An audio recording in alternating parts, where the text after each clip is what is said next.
무더위가 기승을 부릴수록 찾는 이가 많아진다는 전북 남원. 논밭으로 둘러싸인 이곳은 기력 보충을 위해 즐겨 먹는 보양식. 추어탕의 재료 미꾸라지 양식장입니다.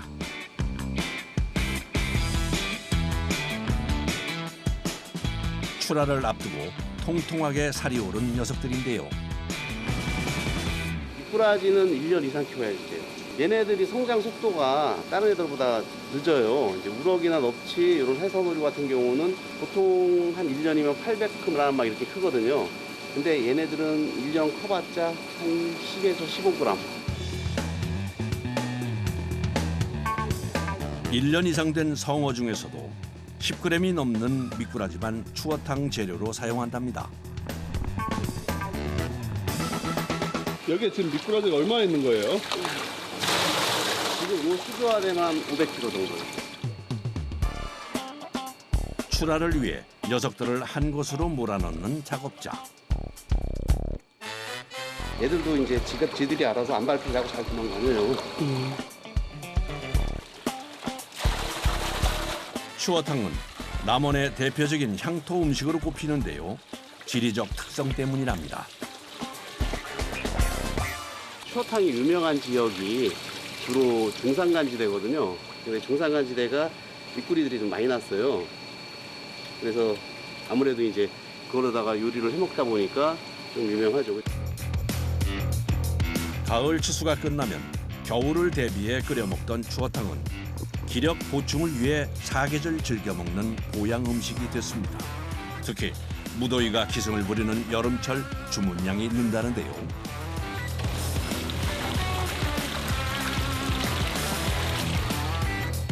30도를 웃도는 날씨에 실내 양식장은 열기로 가득합니다. 옷이 그렇다 보니까 복장 때문에 땀이 많이 나네. 그리고 이 안에가 얘네들이 열대성 어종이다 보니까 얘네들 수온이 적정한 수온이 26도 이상이에요.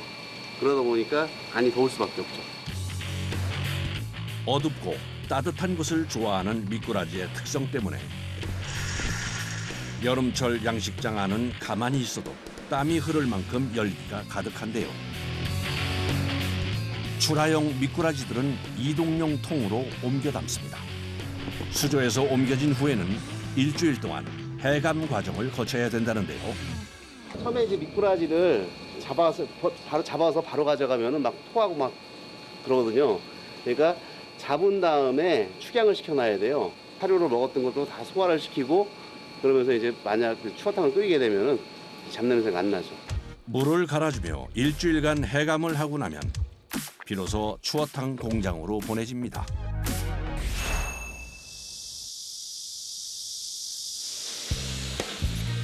해감 과정을 통해 내장을 비운 미꾸라지는 소금을 넣지 않고 물로만 세척을 해주는데요. 미꾸라지가 갖고 있는 영양 성분을 그대로 이용하기 위해서랍니다.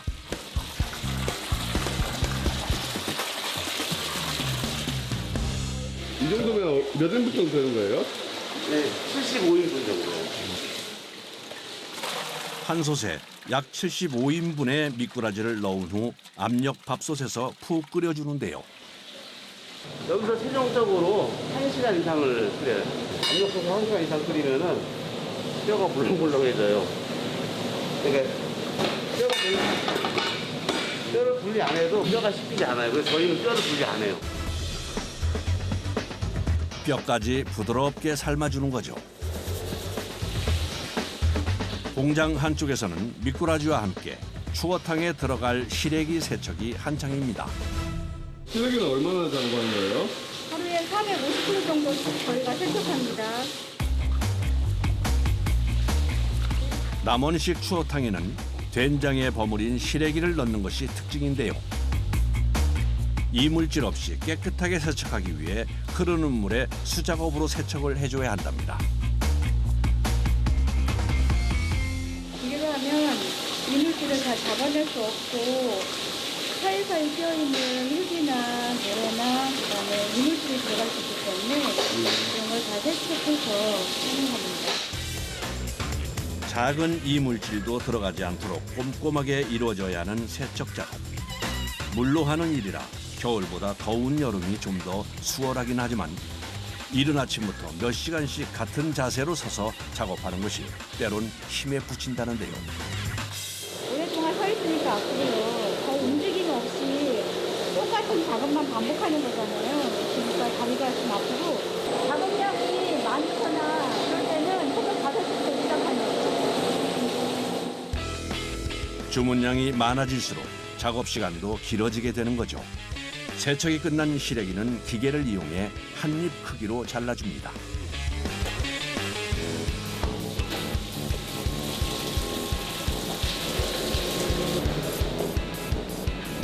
남원식 추어탕은 된장과 들깨가루를 넣어 구수한 맛에 고춧가루로 칼칼함을 더해주는 것이 특징인데요.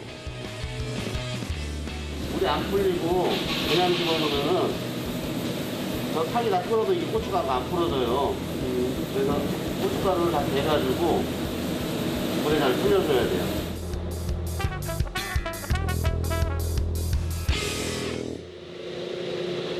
압력솥에 1시간 이상 푹 삶아낸 미꾸라지는 분쇄기에 넣어 곱게 갈아주는데요.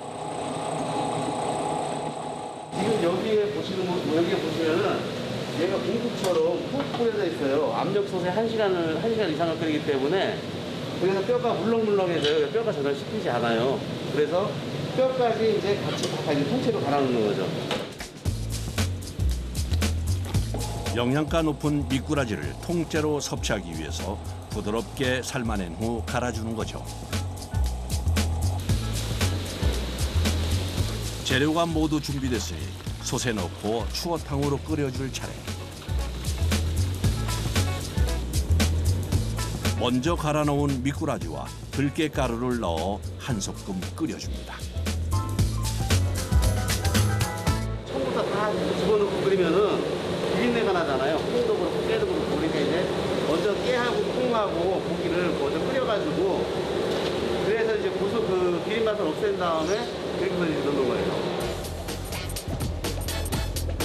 시래기와 미리 만들어 놓은 양념까지 넣어 맛이 우러나도록 푹 끓여주면 되는데요. 처음부터 끝날 때까지 끓이는 시간은 1시간 정도 걸려요.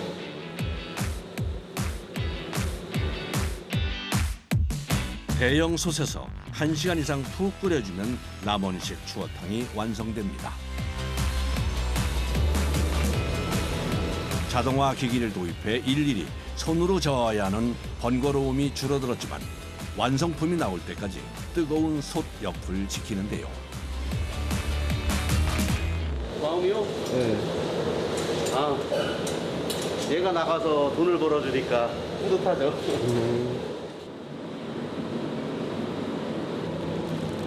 재료들이 한데 어우러져 더위에 지친 기력을 보충해줄 보양식 추어탕이 완성됐습니다.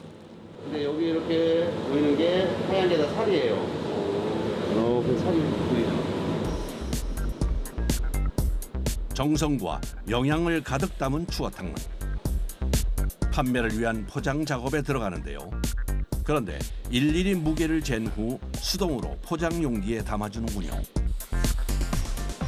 얘처럼 이제 건더기하고 물하고 5대5로 섞은 게 자동 추김이 제일 어렵다 그래요.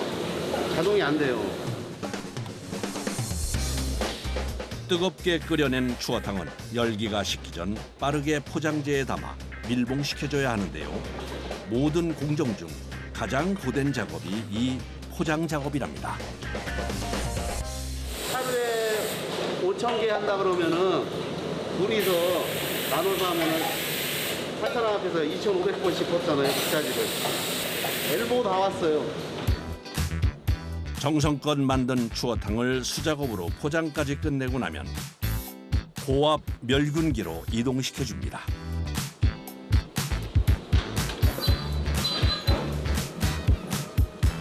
식품 안에 있는 세균을 다 죽이는 거예요.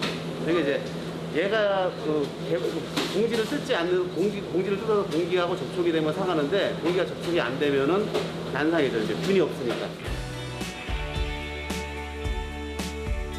121도씨의 고온에서 약 40분간 멸균 과정을 거치고 나면 상온에서도 유통이 가능한 상태가 되는데요. 미꾸라지 양식부터 추어탕으로 완성되기까지 뜨거운 열기 속에서 이루어진 공정. 이렇게 마지막 작품이 나왔을 때는 많이 뿌듯해요. 좋은 마음으로 만들었으니까 맛있게 잘 드셨으면 좋겠습니다. 땀 흘리며 일한 후 찾아온 반가운 식사 시간. 정성 들여 끓여낸 추어탕이 점심 메뉴입니다. 뜨끈한 국물에 말아먹는 밥 한 숟갈에 피곤이 풀어지는 듯한데요. 언제부터인지 모르겠는데 언제부턴가 이거 먹으면 이제 속이 편해지고 하니까 뭐 매일 먹어도 별로 안 물려요. 열심히 일하다가 같이 직원들이랑 점심 먹고 그러면 이렇게 팔팔 끓는 추어탕 가져와가지고 한 그릇 밥 뚝딱. 열심히 일한 후 먹으니 더 꿀맛이겠죠.